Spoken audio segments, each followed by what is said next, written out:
Office Wife.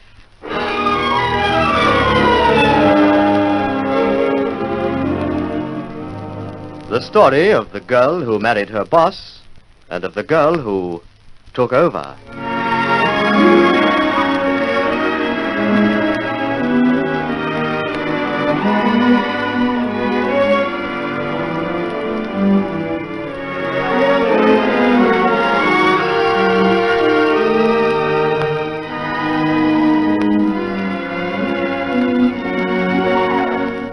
Here is Stella Bronson to commence another episode of Office Wife.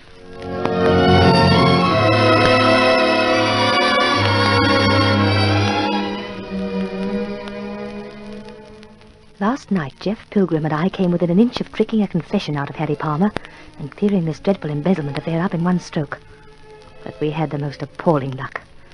Palmer slipped through our fingers. And as for what we're going to do now, well, your guess is as good as mine. Jeff has a little over a fortnight to go before he stands trial. And unless we can turn up some new evidence to implicate Palmer, he hasn't a chance in the world. This is a fine frame of mind to be trying to work in, I must say. I'll be getting the sack, and that'll make everything perfect.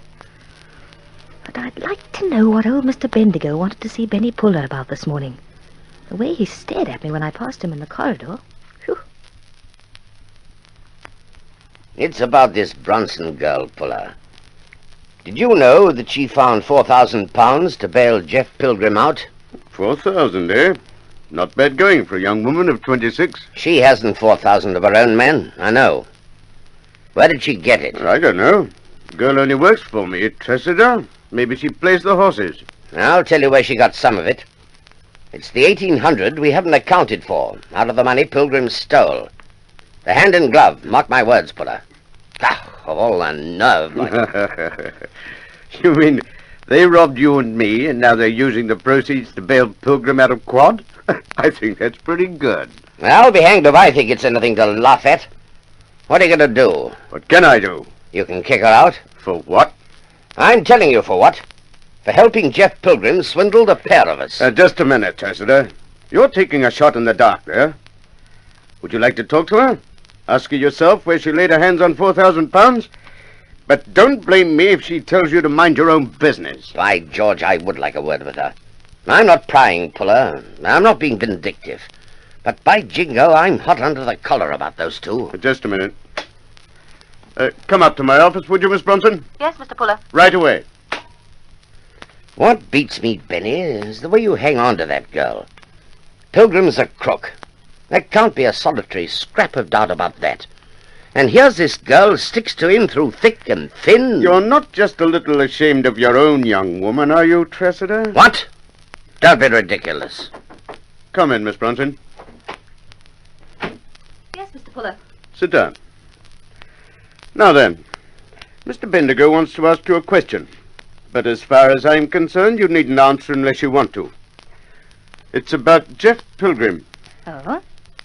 What do you want to know, Mr. Bendigo?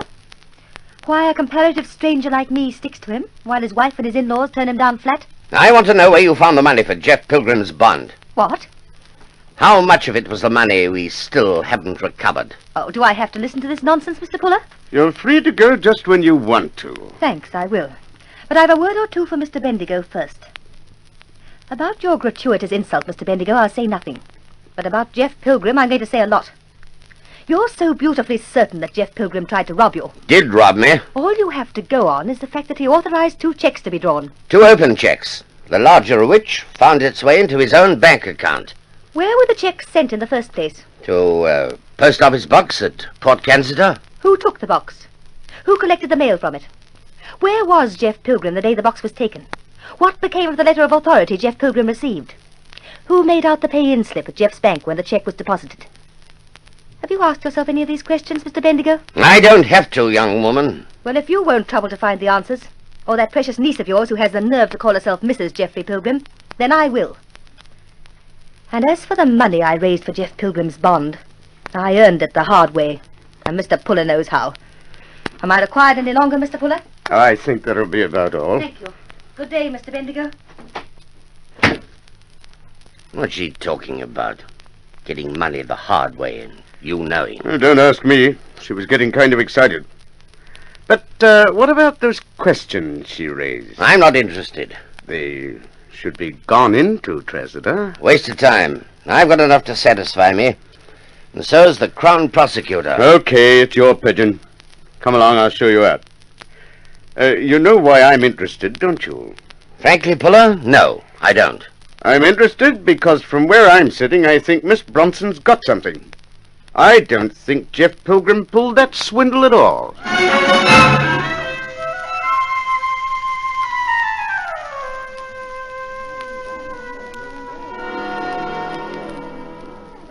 Hello there. If it's not Millie Moffat. Hello, Stella. Do you come here to lunch very often? Oh, every once in a while. Well, this is luck. I'm going to join you, unless you're expecting someone. Oh, no, not me. Take a load off your feet. How's Harry? Oh, but I suppose I shouldn't have asked. You're not seeing Harry these days, are you? Well, I should think I was. Why shouldn't I be? Oh, I heard... You know how these things get about.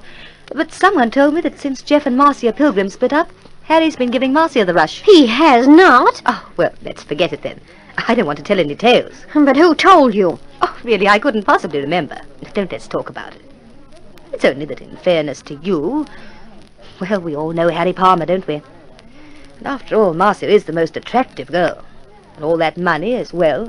What are you having? Are you trying to tell me that Harry's after Marcia? Oh, Millie dear, it's only what I heard. You can't blame him. Rich divorcees are terribly attractive to some men. Men like Harry Palmer.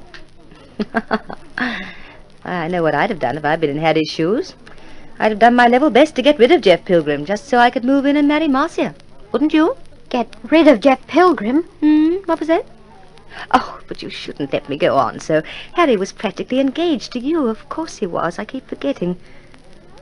But from what I've seen of Harry, he always strikes me as the sort of person who'd, well, use people, if you know what I mean. Yes. Yes. I know just what you mean.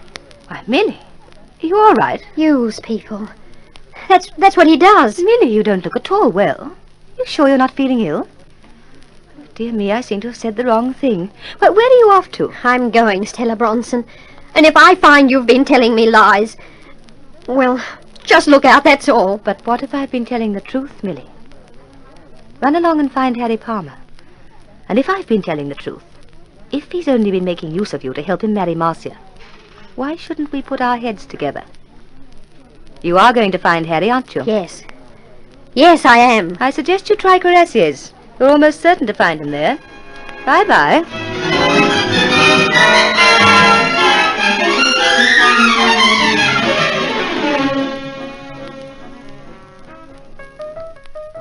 It's amazing, Angela. Every time I beetle into this place, there I find the enchanting Mrs. Tennant. You have to be someplace, Harry. Take a pew. You know, we haven't met since that day we shared a compartment in the train. By Jove, neither we have. You were going to Ravenshoe, wasn't it? Yes, Ravenshoe. Righto, Charlie. What do you make of l'affaire Geoffrey Pilgrim? Simply astounding, isn't it? Oh, I don't know. Jeff's always been a pretty sly bird. He must have been. It must have taken a simply tremendous amount of working out. Oh, we all know dear Geoffrey's frightfully clever and all that. But, darling, how do you account for it? Oh, well, when chaps get tangled up with other women, you know, you generally find if a chap's prepared to do the wrong thing in one direction, he's quite happy to do it in another. Yes, but if he'd wanted some money, why didn't he just go to Marcia and shove his hand out? You tell me. You know, the thing that fascinates me, and I read every word of the court proceedings in that awful weekly rag, was the business of Jeff traipsing all the way to Port Kensington to get himself a post office box so he could post himself the booty. Is there anything particularly fascinating about that? Well, you know Guy Stubbs, Jeff's KC or mouthpiece or whatever they call it, he reserved their defence. Oh, wouldn't it be funny if Jeff could prove he hadn't been there the day the post office box was taken? I'm being bored to the point of madness, Angela. But for your information, it wouldn't make a penn'orth of difference. Jeff's sewn up tight without any of that other stuff. Really? Yes, really. Angela, what are you getting at? Do you keep a diary? No. Do you? Yes. That's very, very ducky. So what? I was just thinking what an amazing coincidence it was, that's all. All right, tell me quickly and get it over. It really was an amazing coincidence that on the very day the post office box was taken, I met you on the train going to Ravenshoe. Coincidence? Only your ticket didn't say Ravenshoe, it said Port Kensington. Tell me, Harry, how much of the money did you get? Look here, Angela. You look just like a suet pudding, Harry. I must have shaken you. I went to Ravenshoe that day you saw me. Harry, I was only joking. You don't have to fly into a panic, dear man. What's the matter with you? Keep quiet, you hear me? My ticket was for Ravenshoe. I don't care what you say, it was for Ravenshoe. I went to Ravenshoe that day. Do you understand? Ravenshoe!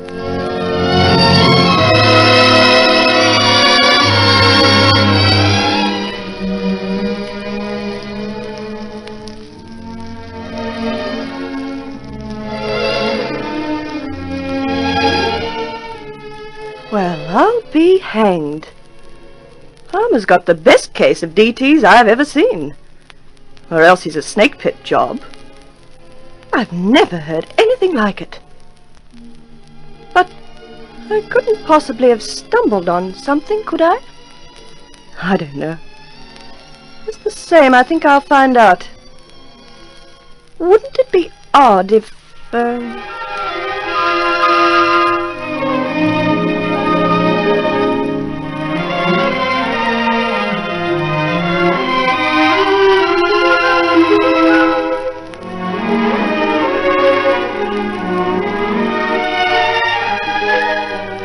We invite you to listen to further episodes of Office Wife, written by L.J. Hardy, a Donovan Joyce production.